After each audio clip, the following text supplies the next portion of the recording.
홍명보호의 대형 호재가 나왔다. 스페인이 살렸다. 한국의 32강이 보인다. 우루과이 1대0 격파. 경우의 수 무려 3분의 1을 충족했다. 막 이런 기사가 주말 오전에 올라왔습니다. 자, 우리 국가대표를 응원하는 시청자분들과 이 팬분들 입장에서는 이 기사가 참 성에 차지 않으시는 분들이 많이 계실 것 같아요. 어찌됐건 이 내용을 좀 먼저 말씀드리고 참담한 상황을 좀 전달 드리겠습니다. 이때만 해도 무적 함대가 벼랑 끝에 홍명보호를 살렸다라며 스페인에서 엄청난 점수차는 아니지만 우루과이의 1대0으로 승리를 하게 됩니다. 결국 우루과이는 2무 1패 승점 2점에 그치며 32강 진출을 탈락하게 되었습니다. 자, 자력의 진출 기회를 날리고 경우의 수 계산에 돌입한 홍명보호에게는 스페인의 승리가 대형 호재일 수밖에 없었는데요. 신랄 같은 32강행 희망을 이어가기 위해서 반드시 스페인이 우루과이를 꺾어야 했습니다. 자, 그런데 스페인이 결국 승리를 하게 돼 준 거죠. 그러다 보니 어떻습니까? 당연히 대한민국 국가대표 입장에서는 호재일 수밖에 없습니다. 우루과이는 결국 탈락을 하게 됐는데요. 어찌됐건 자멸하게 된 우루과이의 후반전 때문에 결국 32강의 진출은 조금은 가까워지는 듯 했습니다. 하지만 여기까지였어요. 주말 토요일 일요일 오전 시간대를 지금 수놓게 되는 32강 진출의 이 엄청난 결과들, 좌지우지될 수밖에 없는 이 경기들에 있어서 토요일 오전까지만 해도 많은 분들이 안심을 했단 말입니다. 안도의 한숨을 쉬었다는 얘기예요. 하지만 기도 메타, 해저 축구 안 통했다. 또다시 대형 악재가 터지고 말았다. 홍명보호 경우의 수 또 줄었다라는 기사가 빗발치기 시작합니다. 세네갈 이라크 5대0 격파. 득실에서 한국보다 우위에 서게 되었다. 홍명보호 감독의 허망한 표정이 담겨있는 사진과 함께 경우의 수가 또 하나 줄어들며 홍명보호의 기도 메타도 통하지 않을 전망이 되고 말았다라고 적혀져 있습니다. 왜냐하면 이라크를 5대0으로 격파를 하게 되면서 홍명보호에 굉장히 지금 심각한 타격을 입혔는데요. 이날 승리로 세네갈은 이번 대회 첫 승을 신고했습니다. 하필 첫 승이 이 32강 진출을 바라고 있었던 홍명보호 입장에서는 너무나 참담한 결과가 되고 말았는데 심지어 5골을 몰아넣었습니다. 5골. 2골도 아니고 5골. 결국 득실차를 플러스 2까지 끌어올리게 되면서 한국의 득실차 마이너스 1인 만큼 세네갈보다도 순위가 밀리게 되고 말았습니다. 당초 한국은 세네갈이 한 골차 승리 혹은 이라크가 4골 차의 승리를 거두길 바랬지만 정반대인 5대0으로 결과가 나오면서 또다시 직격탄을 맞게 되었습니다. 3위 팀 가운데 상위 8개국만 32강에 오를 수 있는 상황 아니겠습니까? 세네갈이 골 득실까지 크게 끌어올리면서 한국보다 32강 진출조 중에 앞서는 순위를 확보했기 때문에 남아공전 충격패 이후 다른 조 결과에 기대를 걸어야 했던 홍명보호 입장에서는 또 하나의 불리한 결과가 나오게 된 겁니다. 이제 시간이 흐를수록 경우의 수는 점점 줄어들고 있습니다. 이번 결과로 한국은 3위 팀 12개 국가 중 7위까지 추락하게 되었다. 이렇게 결과 발표가 나와져 있는 상태이기도 하죠. 자, 그러다 보니까 한국이 32강에 오르기 위해서는 다른 조의 결과가 굉장히 3가지 이상 성립해야 합니다. 에콰도르가 독일을 2대1로 꺾으며 1승 1패로 2조를 마쳤고 승리 3점에 한국을 또다시 앞질렀습니다. 스웨덴도 일본과 1대1로 비기며 승점 4점을 확보하며 한국보다 유리한 위치를 선점했죠. 결국 나란히 승점 3점을 기록하던 호주와 파라과이가 승부를 가리지 못한 채 0대0으로 비기게 되었습니다. 어느 한 팀이라도 패배했다면 홍명보호가 유리한 결과가 될 수 있었지만 참 이상하게도 비기게 되었어요. 자, 결국 이러다 보니 남아있던 경기 중에 우루과이와 스페인의 희망을 걸었지만 결국 그 결과도 좋지 못하게 되고 말았습니다. 자, 이 가운데 절망적이다라는 소식이 또다시 쏟아집니다. 홍명보호 이란에게까지 밀려 8위로 추락하게 되었다. 48개국 중 32 간당간당하다. 마지막 날까지 경우의 수를 떠져야 하는 현실이 되고 말았다. 그러니까 8위까지 추락하면서 이제 9위가 되면 탈락이란 말이에요. 마지막 끝자락에 내몰려 있는 상태가 되고 말았습니다. 지금 손흥민 선수를 뺀 황당한 결정이 32강에 오를 자격조차 없다. 32강 올라가면 뭐하냐. 그냥 32강 올라가도 바로 탈락일 게 뻔하니까 귀국해라. 홍명보 감독 귀국하면 국민분들에게 계란 세례 안 맞으면 다행이다. 지금 이런 얘기가 나오고 있다니까요. 이란과의 이집트전이 1대1로 비기게 되면서 전반 5분에 이집트가 골문을 열었고 이란 역시 후반전에 득점을 하게 되면서 1대1 무승부로 마무리가 되고 말았습니다. 같은 시각 벨기에는 뉴질랜드를 5대1로 격파하게 되면서 결국 이집트와 이란이 순위의 변동이 생기며 홍명보호에게는 굉장히 좋지 않아졌습니다. 한국은 승점 3점, 골득실 마이너스 1점인 가운데 이란도 승점 3점이지만 골득실이 한국처럼 마이너스 1점이 아닌 제로입니다. 제로. 그러니까 실점이 없어요. 그러니까 6위로 올라서게 된 거죠. 8위 안에 들어가야 30강에 올라갈 수 있었던 홍명보호는 8위 마지막까지 추락하게 되었습니다. 이제 28일 일요일에 경기를 갖게 되는 알제리, 콩고 이들의 결과에 따라서 이들이 승리를 해줘야 홍명보호가 32강에 나갈 수 있는 최악의 상황이 오고 만 거죠. 이대로 간다면 32강 탈락이 유력하다 라는 이야기가 빗발치고 있습니다. 외신에서는 뭐라고 할까요? 외신에서도 한국 축구와 홍명보 감독에 대한 비판 여론을 쏟아내고 있습니다. 그리고 더 중요한 건 만에 하나 한국이 32강을 가게 된다 하더라도 독일을 피해 G조 1위와 시애틀에서 격돌을 하게 된다라고 되어져 있는데요. 지금 보면 32강에 진출을 하게 됐을 경우 E조 1위는 독일로 결정이 되었습니다. D조 3위는 파라과이로 확정이 된 거죠. 이에 따라 한국이 32강에 진출을 하게 된다면 시애틀로 향하게 됩니다. 독일도 피하게 되고 준비 시간도 가질 수 있게 된다. 희망적으로 바라보고 있습니다만 글쎄요. 누굴 만나게 된다 하더라도 32강에 오른 팀 중에 지금 한국만큼 졸전을 펼친 나라가 없다라는 것이 정설입니다. 자, 그러다 보니 안정환도 표정 관리가 안 됐고 김연강은 홍명보 나가! 라는 발언까지 했다. 기억나실 겁니다. 26일 날 올라온 기사인데 생방송 중에 오죽했으면 김연강 선수가 홍명보 나가! 남아공전 패배에 대한 의견을 밝혔고 안정환 씨가 당황을 했어요. 안정환 씨도 홍명보 감독에게 책임을 져야 한다라고 소신 발언을 했지만 이 김연광 선수의 홍명보 나가라는 발언이 굉장히 놀랄 수밖에 없었던 겁니다. 10몇 년 차이가 나는 후배잖아요.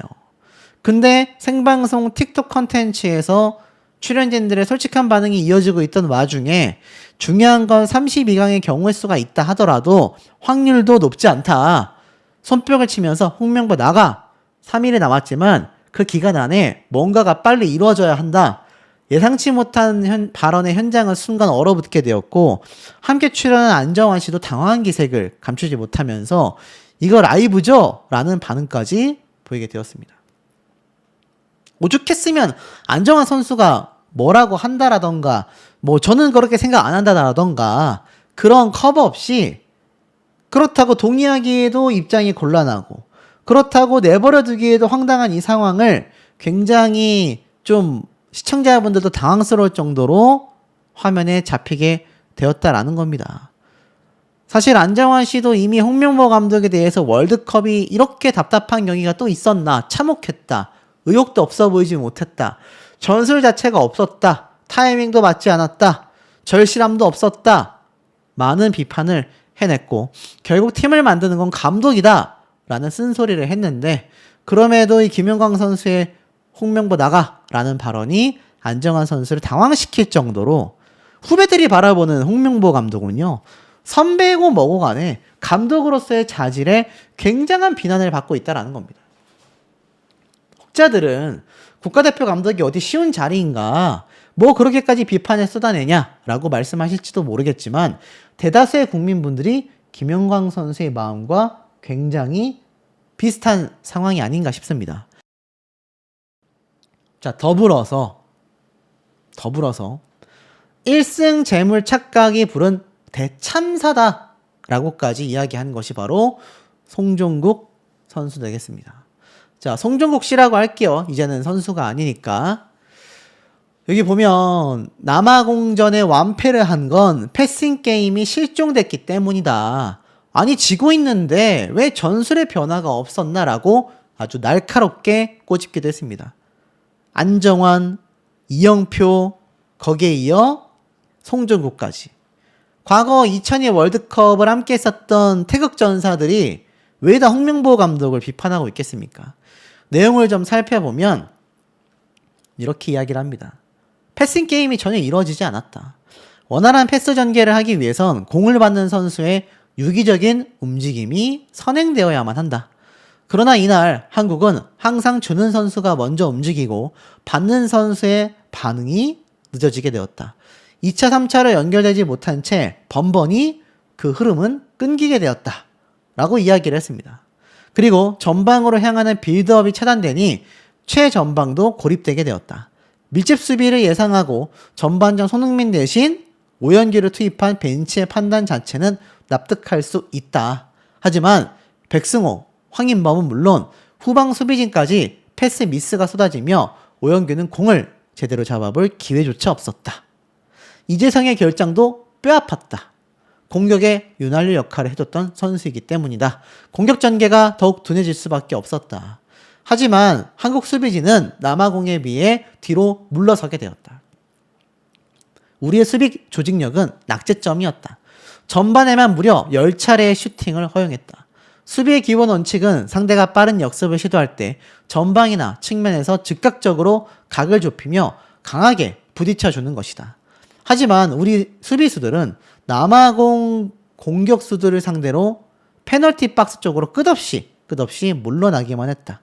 자, 압박이 지금 느슨해지다 보니 상대에게 넓은 공간과 슈팅 찬스를 줄 수밖에 없었다라는 겁니다. 1승 재물이라는 안일한 착각을 하였다. 승부수마저 실종된 벤치였다. 그동안 월드컵에서 1승 재물로 여긴 팀에게 부진하게 되었다. 정신적인 부분도 크다. 남아공은 이겼어야 된다는 얘기예요. 지고 있는 상황에서 홍명보 감독의 벤치 대처 방식이 아쉽다. 득점이 제일 실했던 후반 35분 이후라면 빨리 3백에서 4백으로 전환하여 수비수를 줄이고 공격을 더 많이 투자했어야 한다. 하지만 기존 전술 형태를 고집했다. 32강을 간다 하더라도 개인기가 아닌 조직력 회복을 우선시해야 한다. 당장 뜯어고쳐야 할 숙제가 명확하다. 조직 축구가 사라졌다는 얘기죠. 그리고 주저함 가득했던 패싱 게임에 자신감을 불어넣으며 패스 하나를 시도하며 빼앗길까봐 두려워하는 소극적인 태도는 토너먼트의 강호들을 결코 넘을 수 없다. 선수 개개인 기량에 의존하는 단조로운 축구는 통하지 않는다. 선수들 간의 유기적인 호흡을 가다듬고 잃어버린 조직력을 되찾아야 한다. 제가 앞선 영상에 말씀드렸던 내용이 바로 이겁니다. 제가 기억하는 한국 축구는요, 개개인의 실력이 뛰어난 것이 아니라 조직 축구, 압박 축구에서 강력한 모습을 보여줬단 말이에요. 거기에 한국 축구 특유의 집요함과 지치지 않는 체력, 집념, 이런 것들이 과거 월드컵에서 큰 성과를 내왔다는 생각이 듭니다. 그 안에 손흥민, 이강인, 김민재와 같은 깜짝 놀랄 선수들의 활약이 빛났을 때 지금의 엄청난 피파 랭킹을 달성할 수 있었다라는 생각을 했거든요. 하지만 기사 내용을 보면요, 참담하고 처참합니다. 지금 보면 어떤 말까지 나오고 있느냐. 지금 홍명보 후에 사태로 인해서 지금 어떤 말까지 나오고 있느냐. 탈락이 이미 확정됐다라는 말까지 나오고 있는 상황이기도 합니다. 차라리 기적이 쉽지 않을까라는 말까지 함께 빗발치고 있는 현재 상황이기도 합니다. 그리고 이 랭킹마저도 제가 검색을 해볼게요. 랭킹마저도 하락하고 있다. 이런 기사들이 끊임없이 빗발치고 있는 겁니다. 지금 한국 축구의 피파 랭킹이요. 낮은 순위가 아닙니다. 그런데도 계속하여 랭킹까지 지금 떨어지고 있다라는 말이 나올 정도로 끊임없이 이유가 빗발치는 내용을 한번 추가 설명해 드려 보도록 하겠습니다. 월드컵 대표팀 감독에게 장기적인 관점이 필요하다고 강조를 합니다. 월드컵 대표 선수들은 각자 강한 개성을 가진 선수들이 많기 때문에 상당한 시간과 노력이 필요하며 선수의 선발과 차출 문제도 장기적인 계획이 필요하다라고 이야기를 했습니다. 이 홍명보 감독은 이번 10년 전에 학위 논문에서 장기적 관리, 하나의 팀, 단기 소집 성과, 감독의 선택과 추진력을 말을 했는데 이번 대표팀이 그 기준을 충분히 보여줬는지 의문을 남긴다라는 겁니다. 특히 2014년도 브라질 월드컵 역시 논문 안에서 중요한 실패 경험으로 다뤄졌습니다. 당시 본선에서 1무 2패에 그치며 조별리그에서 탈락을 했죠. 논문에는 홍 감독이 기대 이하의 성적으로 실패한 감독으로 평가받았고 대중들에게 독선과 아집, 잘못된 판단, 능력 부족 등으로 비판받았다라는 취지의 내용도 담겨져 있습니다. 결국 홍 감독은 실패를 몰랐던 사람이 아니었고 월드컵 실패의 부담을 직접 겪었으며 그 경험을 박사학위 논문으로 정리를 했다라는 겁니다. 그러니 이해가 되지 않는다라는 비판이 나오고 있는 이유이기도 하겠습니다. 근데 이 기사를 보세요. 홍명보, 제가 옛날에 2014년도 월드컵 나갈 때는 50배 정도 어려웠던 것 같다. 이게 무슨 말이냐면 선수단의 분위기가 뒤숭숭하지 않냐. 왜냐면 지금 패배도 했고 워낙 지금 난리가 났잖아요. 그러니까 기자가 물어본 겁니다. 그랬더니 대답이 이렇게 나온 거죠. 저는 제가 이렇게 월드컵에 나와서 안팎으로 이 정도로 뒤숭숭하지 않은 대회는 처음인 것 같은데요. 제가 옛날 2014년도 브라질 대회 나갈 때는 이거의 한 50배 정도는 굉장히 어려웠던 것 같다. 할 말을 좀 잃게 만드는 참 홍명보 감독의 아쉬운 대답이 아닌가, 저는 이렇게까지만 말씀드릴게요.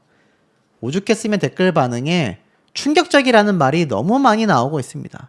와, 저 사람은 감독의 그릇이 아니다. 진짜다. 웃음만 나온다. 완전체다. 선수 탓만 한다니. 이야, 허탈한 감탄사가 이렇게 나오고 있는 그런 상황입니다. 저게 어떻게 졸전을 벌인 감독이 하는 기자회견이라니. 대단하다. 대다수 국민분들의 반응 아닐까요? 오죽했으면 언론 기사도 홍명보 감독의 어떤 상황을 좀 긍정적으로 바라봐주는 기사가 거의 없을 정도입니다. 자, 뭐라고 이야기를 하고 있냐면 몬테레이 참사 하루 만에 웃음꽃, 홍명보 감독은 화기애애했다. 다른 조의 운명을 맡긴 채 미소는 만개하였다라고 되어져 있습니다. 회복 훈련에 돌입한 홍명보호는요, 예상과 전혀 다른 분위기를 띠고 있다라는 겁니다. 자, 그러면서 남아공에 패배한 이후 한국은 90분 내내 답답한 경기력을 반복한 끝에 무너졌잖아요. 그런데 이 엄청난 몬테레이 참사라고 불릴 만한 충격적인 패배를 국민들은 받아들일 수밖에 없었습니다. 그런데 희망은 완전히 끝난 것이 아니었다. 28일까지 다른 조의 결과를 지켜봐야 한다로 쓰는 거야. 홍명보 인맥 축구 아니냐. 팬들의 비판을 끝내 뒤집지 못했다. 남아공전 선발 이태석, 크로스 성공률 제로. 아쉬운 활약이었다라고 되어져 있습니다. 체코전에서의 좋은 모습이 남아공전에서 싹 사라지게 된 거죠. 비판을 받으면서 역사상 최악의 경기였다라고 말하고 있습니다. 이태석 선수가 대회 직전까지 팬들의 신뢰를 받지 못했다. 대표팀에서 인상적 활약을 선보이지 못했다. 체코와 1차전에서 선발 출전하자 의문을 표했다. 왜 선발로 썼냐? 이태석의 아버지인 이을룡과 홍명보 감독은 2002년도 한일 월드컵에 함께 출전한 사이였다. 그러다 보니 팬들은 두 사람의 관계를 의심하며 인맥 축구 아니냐라는 의혹을 제기했을 정도였었다라는 겁니다. 자, 그러면서 체코전에서는 사실상 만점에 가까운 활약을 이태석 선수가 펼치게 됩니다. 그래서 많은 분들이 좀 그나마 다행이었다라고 이야기를 했었다라는 거죠. 하지만 이번 경기 이후에는 비판을 받고 있고요. 가장 많은 국민분들이 이해되지 않는 대한민국 축구 참사에 손흥민과 홍명보 감독의 의견은 엇갈렸다라고 되어져 있습니다. 날씨 탓 변명 안 된다. 환경적인 면에서 어려웠다. 도대체 원인이 뭘까라고 되어져 있는데요. 실제로 기자회견에서 손흥민 선수는 날씨 탓 그런 거 상관없었다. 다른 더 더운 날씨에서도 우리는 경기를 해왔었다. 라고 말한 것과는 다르게 홍명보 감독은 날씨 탓 때문이었는지 선수들에게 뭔가 문제가 발생한 것 같다라는 비판이 나왔을 정도로 홍명보 감독은 손흥민 선수와 정반대의 입장을 표명했다라는 겁니다. 대한민국 축구라고 검색을 해보면요. 지금 엄청나게 많은 분들의 불안함이 빗발치고 있는 겁니다. 오죽했으면 미국에서도 놀랐습니다. 전술의 불명확, 손흥민이 있든 없든 남의 나라 경기를 왜 봐? 무관심했던 한국 팬들 28일까지 피말리는 상태이다 라고까지 되고 있는 상황이기도 합니다. 뭐 그런 상황에서 오죽했으면 홍명보 청문회 열어야 한다 라는 말까지 나왔습니다. 축구협회 카르텔을 난타했다 라고 되어져 있는데요. 이게 시사부문 1위였습니다. 한성수 국무총리 후보자가 인사청문회에서 축구대표팀의 월드컵 조별리그 부진을 계기로 대한축구협회의 구조적 문제를 지적하는 목소리가 나왔습니다. 우리가 인사청문회를 하느라 축구를 안 본 게 수명을 몇 년을 늘렸는지 모르겠다. 대한축구협회의 특정 대학, 특정 지역 카르텔이 대한민국 축구를 망치고 있다. 국민 세금이 들어가는 곳에 이런 카르텔이 존재하여 국민 마음을 멍들게 하고 있으며 분명한 구조 개혁이 필요한 시점이다. 축구 유망주들이 특정 대학 출신이 아니면 아무리 노력하여도 국가대표가 되기 어렵고 선발되어도 벤치에 머무는 현실이 있다. 축구협회를 탈탈 털어야 한다. 온 국민이 굉장히 분노하고 있다. 그러면서 홍명보 감독 청문회를 해야 되는 것이 아니냐라는 우스갯소리를 한 후보자가 인사청문회가 아니라 홍명보 감독의 청문회를 해야 된다라는 말이 나온 이유이기도 하다 라고까지 이야기를 하고 있습니다. 지도자 출신의 히딩크 감독이 선수 출신의 홍명보보다 낫겠다라는 이야기도 의원들 사이에서도 나왔을 정도이기도 합니다. 충격적이지 않을 수 없어요. 대한민국 축구가 이렇게까지 추락했다. 아쉽게 졌다면 분해서 눈물이라도 나는데 그 수준을 넘어선 것 같다. 너무나 허탈해 보인다 라는 반응이 쏟아졌습니다. 손흥민 선수는 패배할 때마다 이렇게 오열을 했을 정도로 승부욕이 강한 선수였는데 이제는 손흥민 선수가 별다른 반응조차 없는 참담한 상황이 되고 말았다라는 거죠. 이 가운데에 홍명보 감독에 대한 비판이 끊임없습니다. 선수들이 안 뛰던데? 라는 질문에 홍명보 한번 알아볼게요. 야, 이게 참 대답이 굉장히 웃음이 나올 정도로 황당합니다. 저 보면 저희도 왜 갑자기 이런지에 대해 당황스러운 것은 사실이다.